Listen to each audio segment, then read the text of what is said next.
പെരുന്നാളാണ് ഈ പ്രാവശ്യം. പെരുന്നാൾ തൊടുപുഴ കൂടാൻ പറ്റിയില്ല. ഈദ്ഗാഹിൽ എറണാകുളത്ത് ഇപ്പൊ കലൂർ സ്റ്റേഡിയത്തിലുള്ളത്. അപ്പം പെട്ടെന്നുള്ളൊരു പ്ലാനായിരുന്നു. വാപ്പ ഉമ്മായ എല്ലാവരും ഇങ്ങോട്ട് വന്നു. ഈ പ്രാവശ്യം എറണാകുളത്താക്കാന്ന് ഓർത്തു. നോമ്പ് കഴിഞ്ഞ് പെരുന്നാളാണ്. ഈ പ്രാവശ്യത്തെ പെരുന്നാൾ സ്പെഷ്യലാക്കുന്നത് അച്ഛൻ്റെ സിനിമയാണ്. സംഭവം എന്ന് പറഞ്ഞ സിനിമ തിയേറ്റേഴ്സിൽ നിന്ന് വലിയൊരു പോസിറ്റീവ് റെസ്പോൺസ് കിട്ടി. വീട്ടിൽ ഒരുപാട് സന്തോഷമുള്ളൊരു കാര്യം നടന്നുകൊണ്ടിരിക്കുന്നു. ഈ പെരുന്നാൾ ഒത്തിരി സ്പെഷ്യലാണ്. ഉറപ്പായിട്ടും വാപ്പായമ്മയും തൊടുപുഴ ഉള്ളത്. അപ്പൊ ഞങ്ങൾ ഒരുമിച്ചാണ് എപ്പോഴും പെരുന്നാൾ കൂടുതൽ. പക്ഷെ ഇപ്രാവശ്യം എനിക്കും ഷൂട്ടിംഗ് എറണാകുളത്താണ്, അച്ഛനും ഷൂട്ടിംഗ് ഇവിടെയാണ്. അപ്പൊ ഒരു ചേഞ്ചിന് വീട്ടിൽ നിന്ന് എല്ലാവരും ഇങ്ങോട്ട് വന്നു. ഇപ്രാവശ്യം ഈദ്ഗാഹിലാവുമ്പോൾ ഇത്രയും വലിയൊരു ആഘോഷമുണ്ട്, ഇത്രയും ആളുകളുണ്ട്.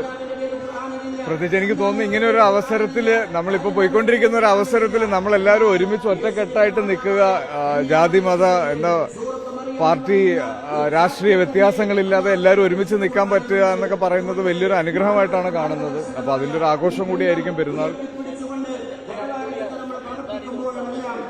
തെരഞ്ഞെടുപ്പ് പ്രചാരണത്തിന് വേണ്ടിയിട്ട് ഒത്തിരി പേര് വിളിക്കുന്നുണ്ട്. ഒത്തിരി പ്രിയപ്പെട്ടവർ ഇലക്ഷന് നിൽക്കുന്നുണ്ട്. വളരെ ആകാംക്ഷ തരുന്ന ഒരു ഇലക്ഷൻ ക്യാമ്പയിന് സ്റ്റാർട്ട് ചെയ്തിട്ടുണ്ട്. അപ്പോൾ ഇങ്ങനെ സോഷ്യൽ മീഡിയ അപ്ഡേറ്റ്സും ന്യൂസ് ചാനലുകളിലുള്ള കവറേജും എല്ലാം കാണുന്നുണ്ട്. പിഷാരടിക്ക് വേണ്ടി ഞാൻ ഇന്നലെ പിഷാരടി ഇന്റർവ്യൂ കാണുമ്പോൾ വളരെ തമാശയൊന്നും ഇല്ലാത്ത, വളരെ സീരിയസ് ആയിട്ടുള്ള, വളരെ പക്വതയോട് കൂടിയുള്ള ഒരു ഇലക്ഷൻ പ്രചാരണത്തിനാണ് പിഷാരടി ഉന്നം വെക്കുന്നതെന്ന് പറഞ്ഞു. അപ്പൊ എന്തായാലും എന്റെ സഹപ്രവർത്തകരായതുകൊണ്ട് തന്നെ എല്ലാവരുടെയും കൂടെ ഇലക്ഷന് പ്രചരണത്തിനും അവർ ആഗ്രഹിക്കുന്ന രീതിയിൽ അവരുടെ കൂടെ നിൽക്കണം എന്നുണ്ട്.